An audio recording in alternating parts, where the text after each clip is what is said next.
It began with screams that tore through the silence of a Florida night. Two women, asleep inside their sorority house at Florida State University, were brutally attacked in their beds. No sign of forced entry, no fingerprints, just chaos, and a killer who vanished before sunrise. That night would become one of the most horrifying in American history. But it wasn't the beginning, no. It was the end of a long, calculated trail of terror left by a man the world would come to know as Ted Bundy. Early 1970s. Seattle, Washington. A time of peace, innocence, and open doors. Students hitchhiked freely, neighbors trusted strangers, and evil still wore a friendly face.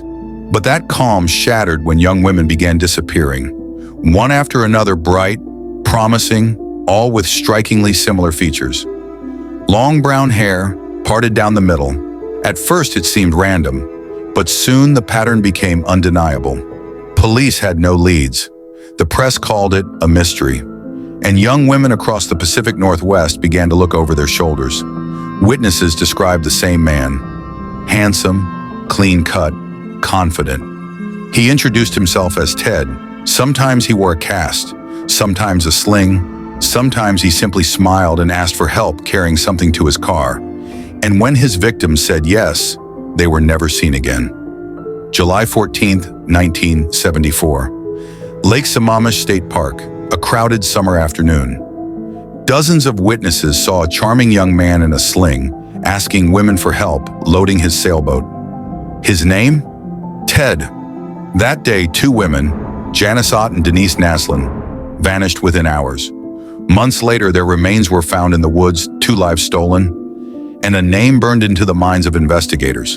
The manhunt stretched across states, Utah, Colorado, Idaho, and through it all, Ted stayed one step ahead. He blended in perfectly. Law student, volunteer, boyfriend, even a political campaign worker.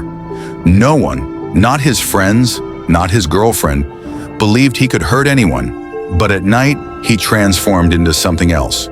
Something calculated, cold, and driven by a hunger for control. August 16, 1975, Utah. A tan Volkswagen Beetle is pulled over by a highway patrol officer. Inside, ski mask, rope, handcuffs, a crowbar, and a stranger with calm eyes who introduces himself as Ted Bundy. It's the first time law enforcement has him in their hands, but not for long. Bundy was arrested, then escaped. Twice. First through the ceiling of his cell, then, unbelievably, from a courthouse library window. He fled across the country, leaving behind chaos, fear, and a growing trail of victims. By January 1978, he had resurfaced in Florida, hungry for attention and violence.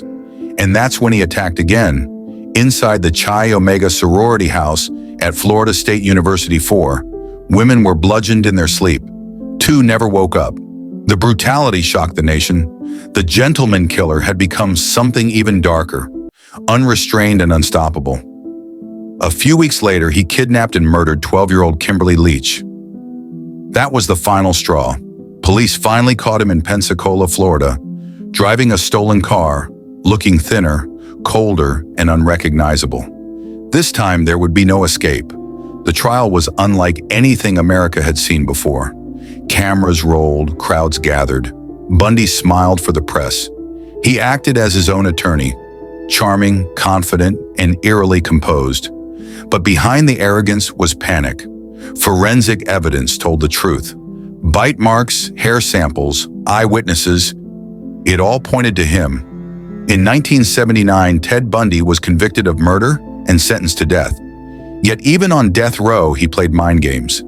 Confessing, denying, confessing again, 30 victims by his own admission. Possibly more. Bundy's execution came on January 24, 1989.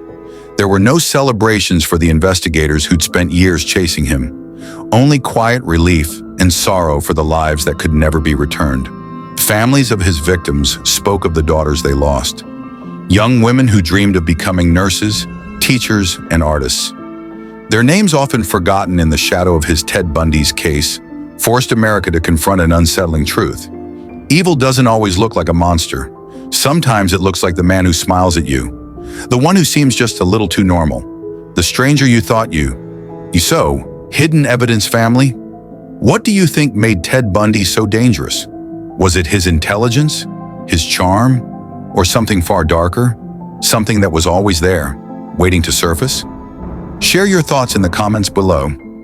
I'd love to hear your theories, and if you want more chilling true crime stories, real cases, and the evidence that time tried to erase, make sure you hit subscribe, tap the bell icon, and join us here, where every case hides a secret waiting to be uncovered.